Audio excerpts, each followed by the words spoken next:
తిరిగి BCN news కి స్వాగతం. పలు ఆరోగ్య సమస్యలతో చికిత్స పొందుతున్న బాధితులకు వైద్య ఖర్చులకు నిమిత్తం సీఎం రిలీఫ్ ఫండ్ చెక్లను ఏపీ ఆప్కాబ్ చైర్మన్ గన్ని వీరాంజనేయులు అందజేశారు.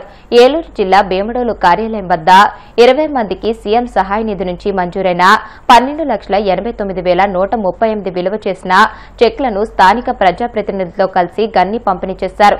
ఈ సందర్భంగా లబ్దిదారులు కూటమి ప్రభుత్వానికి కృతజ్ఞతలు తెలియజేశారు. చైర్మన్ మరియు ఏలూరు జిల్లా తెలుగుదేశం పార్టీ అధ్యక్షుడు గన్ని వీరాంజనేయులు ద్వారా వైద్య సేవల నిమిత్తం ముఖ్యమంత్రి సహాయ నిధికి దరఖాస్తు చేసుకున్నాము. మాకు ముఖ్యమంత్రి సహాయ నిధి ద్వారా వచ్చిన ఆర్థిక సహాయాన్ని ఈ రోజు చెక్కు ద్వారా గన్ని వీరాంజనేయులు గారికి చేతుల మీదుగా అందుకున్నాము. మా కుటుంబం చంద్రబాబు నాయుడు గారికి, కూటమి ప్రభుత్వానికి రుణపడి చంద్రబాబు నాయుడు గారికి, గన్ని వీరాంజనేయులు గారికి ధన్యవాదాలు.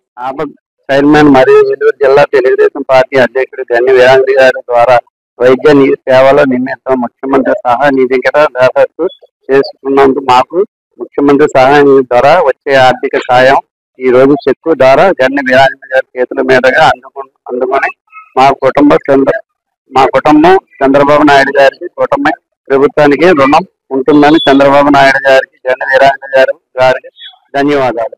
దేశంలో వెనుకబడిన రైతులకు సహకారం అందించేందుకు ప్రధాని ధనధాన్య యోజన పథకం ప్రారంభించారని భవన నిర్మాణ కార్మిక మండలి చైర్మన్ వలవల బాబ్జీ పేర్కొన్నారు. తాడేపల్లిగూడెం రూరల్ మండలం వెంకట్రామన్నగూడెంలోని కృషి విజ్ఞాన కేంద్రం వద్ద ప్రధాని నరేంద్ర మోదీ ద్వారా ప్రారంభించిన ధనధాన్య కృషి యోజన కార్యక్రమాన్ని ఆన్లైన్లో వీక్షించారు. ఈ సందర్భంగా కేవీకే ప్రధాన శాస్త్రవేత్త పి విజయలక్ష్మి మాట్లాడుతూ 100 వెనుకబడిన జిల్లాలు లక్ష్యంగా చేసుకుని నీటి కొరత వనరులకు సమస్యగా ఉన్న ప్రాంతాల్లో 24,000 కోట్ల వార్షిక బడ్జెట్తో ఈ కార్యక్రమం రూపొందించారని వివరించారు. ఉద్యాన విశ్వవిద్యాలయ విస్తరణ సంచాలకులు గోవిందరాజులు మాట్లాడుతూ కేంద్ర ప్రభుత్వం అవలంబిస్తున్న పథకాలు, వాటి వినియోగంపై వివరించారు. సంబంధించి మరి అనేక పనిముట్ల మీద కానీ, ట్రాక్టర్ల మీద కానీ, డ్రోన్ల మీద కానీ ఏదైతే జీఎస్టీ ఉందో ఆ జీఎస్టీ తగ్గిపోవడం వల్ల రైతులకి స్ప్రేయర్లు, స్ప్రింక్లర్లు, అలాగే డ్రిప్ ఇరిగేషను ఇవన్నీ కూడా ధరలు తగ్గే పరిస్థితి ఈవేళ ఉంది. దాంతోపాటుగా కిసాన్ అన్నా చెల్లెళ్ళకి 42,000 కోట్లకు పైగా వ్యవసాయ ప్రాజెక్టుల బహుమతి కార్యక్రమం ఈవేళ మన ప్రధానమంత్రి చేతుల మీదుగా ఈ కార్యక్రమాలన్నీ జరుగుతూ ఉన్నాయి. కేంద్రం సహకారంతో రాష్ట్రం ఈవేళ రైతులకి ప్రతి ఒక్క కార్యక్రమంలో కూడా బాసటగా ఉండి ముఖ్యంగా వ్యాపార పంటలైన మరి కొబ్బరి, కోకో, పామోలిన్ ఇవన్నీ కూడా పామోలిన్ని మనం దిగుమతి చేసుకునే పరిస్థితుల నుంచి ఈవేళ మన ప్రాంతాల్లో మరి ఈ వ్యవసాయం జరిగేట్టుగా డ్రిప్ ఇరిగేషన్ దగ్గర నుంచి, విత్తనాల దగ్గర నుంచి దీనికి కావలసిన 3 సంవత్సరాలకు కావలసిన అన్ని కార్యక్రమాలు కూడా మరి ఈవేళ కేంద్ర ప్రభుత్వం, రాష్ట్ర ప్రభుత్వం మరి అందిస్తున్న పరిస్థితులు ఉన్నాయి. ఎప్పుడో తీసుకున్న మొక్కలు ఆవేళ డబ్బులు కట్టేసిన పరిస్థితి పామాయిల్ అని. అయితే అందరికీ సబ్సిడీలో ఈ మొక్కలు ఇస్తున్నాం కాబట్టి 2 సంవత్సరాల క్రితం తీసుకున్న రైతాంగానికి కూడా డబ్బు చెల్లించిన పరిస్థితి ఈవేళ కేంద్ర ప్రభుత్వం నుంచి, రాష్ట్ర ప్రభుత్వం నుంచి ఉందని చెప్పి తెలియజేస్తూ ఉన్నాను. ఈ కార్యక్రమాల్లో భాగంగా వ్యవసాయాన్ని కూడా ప్రజలందరికీ చెరువులో తీసుకెళ్ళి వ్యవసాయం దండుగా అన్న పరిస్థితి నుంచి వ్యవసాయం పండుగ అనే వాతావరణాన్ని ఈవేళ ప్రధానమంత్రి మోడీ గారు, మన రాష్ట్ర ముఖ్యమంత్రి చంద్రబాబు నాయుడు గారు, అలాగే ఉప ముఖ్యమంత్రి పవన్ కళ్యాణ్ గారి ద్వారా ఈ కార్యక్రమాలన్నీ కూడా రైతాంగానికి చేరుతూ ఉన్నాయి. ఈవేళ ప్రతి ఒక్కళ్ళు ఉద్యోగాల కోసం చూస్తే ఉద్యోగాలు ఉండే పరిస్థితి లేదు. మీరే మీ కాళ్ళ మీద నిలబడి ఈవేళ పాడి పరిశ్రమ అనేది చాలా భవిష్యత్తులో చాలా బాగుంటుంది. కాబట్టి చిన్నగా స్టార్ట్ చేసుకోండి. అది మెరుగైన తర్వాత మెరుగైన ఫలితాల కోసం సబ్సిడీ ప్రభుత్వం ఇస్తుంది కాబట్టి 50% తప్పనిసరిగా పాడి పరిశ్రమను కూడా మన ప్రాంతాల్లో దృష్టిలో పెట్టుకోమని.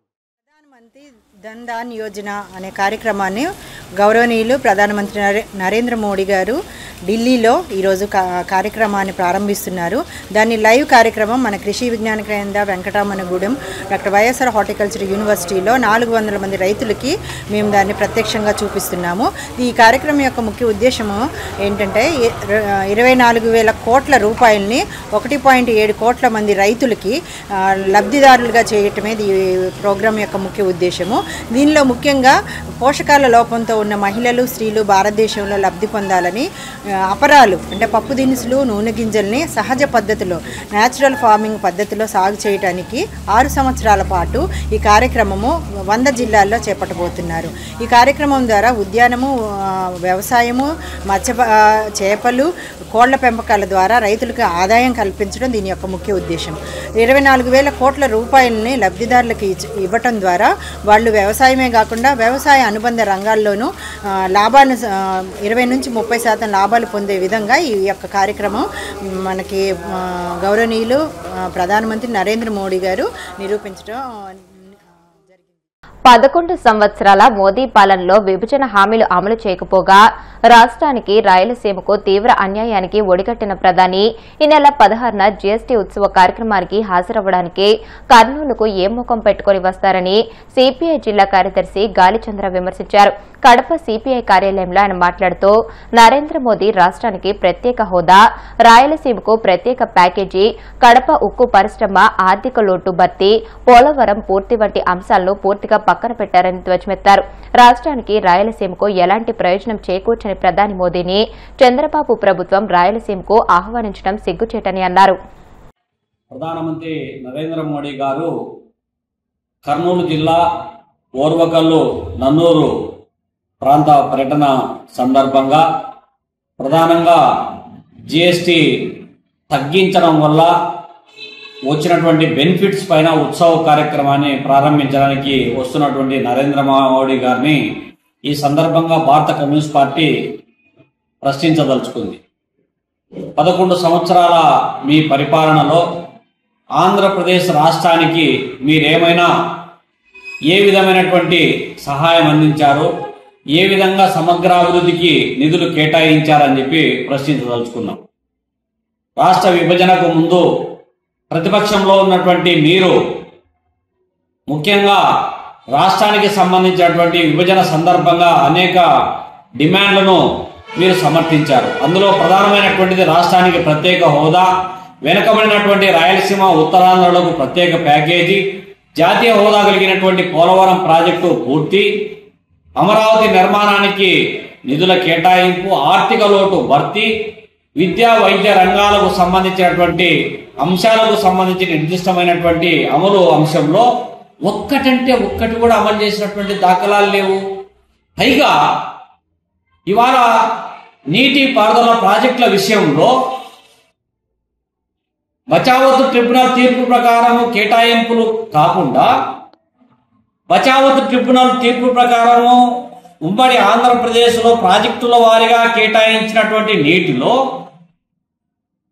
విడిపోయినటువంటి ఆంధ్రప్రదేశ్ రాష్ట్రానికి ఉన్నటువంటి నీటిని వాడుకునేటువంటి దాన్ని రాష్ట్ర విభజన సందర్భంగా క్లియర్గా ప్రస్తావన చేస్తే, అందుకు భిన్నంగా బ్రిజేష్ కుమార్ ట్రిబ్యునల్ తీర్పు అమలుకు నోచుకోకముందే, గెజెట్ నోటిఫికేషన్ రాకమునిపే కర్ణాటక ఎన్నికలను దృష్టిలో పెట్టుకొని మీరు ఎగువభద్ర ప్రాజెక్టుకు జాతీయ హోదా కల్పించి వెనుకబడినటువంటి రాయలసీమ ఇవాళ తుంగభద్ర పైన ఆధారపడి ఉన్నటువంటి నీటి పైన మరణ శాసనం చేస్తే మీరు దాంట్లో భాగస్వామ్యం అయ్యారు. బ్రిజేష్ కుమార్ ట్రిబ్యునల్ తీర్పు అమలు కావడం అంటే మిగులు జలాలను వాడుకునే వెసులుబాటు దిగువ రాష్ట్రమైనటువంటి ఆంధ్రప్రదేశ్కు లేకుండా బ్రిజేష్ కుమార్ ట్రిబ్యునల్ మొత్తం లేని నీళ్లను పంపిణీ చేసే 3 రాష్ట్రాల మధ్య దాన్ని మీరు సమర్థిస్తూ అఫిడవిట్ దాఖలు చేసి ఆంధ్రప్రదేశ్ రాష్ట్రానికి తీరని అన్యాయానికి ఒడిగట్టారు.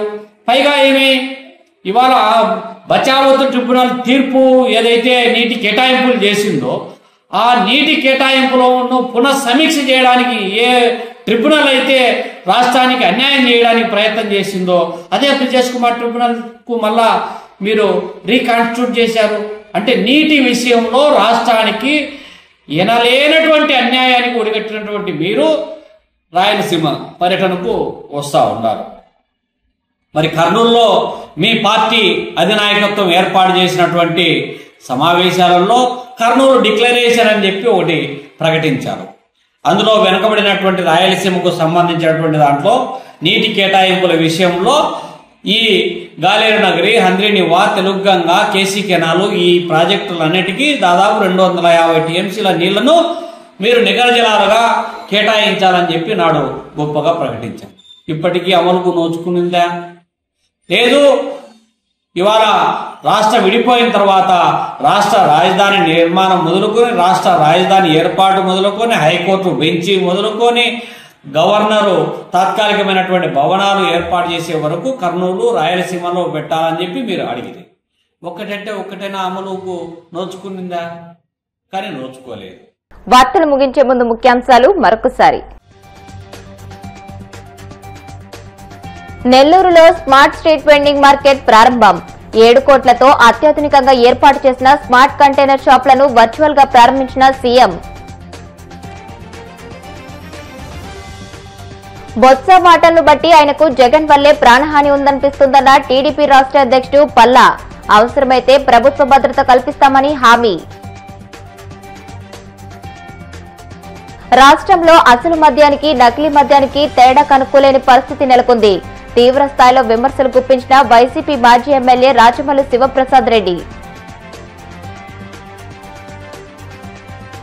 ప్రజలకు మంచి చేసే కూటమి ప్రభుత్వాన్ని ప్రతి ఒక్కరూ ఆశీర్వదించాలి. గూడూరులో 39 మంది లబ్ధిదారులకు 19 లక్షల సీఎంఆర్ చెక్లను పంపిణీ చేసిన ఎమ్మెల్యే సునీల్ కుమార్. ఈ వార్తలు ఇంతటితో సమాప్తం. మరిన్ని వార్తల కోసం BCN digital YouTube channel, Facebook page ని ఫాలో అవ్వండి. అప్డేటెడ్ వార్తల కోసం ప్లీజ్ సబ్స్క్రైబ్.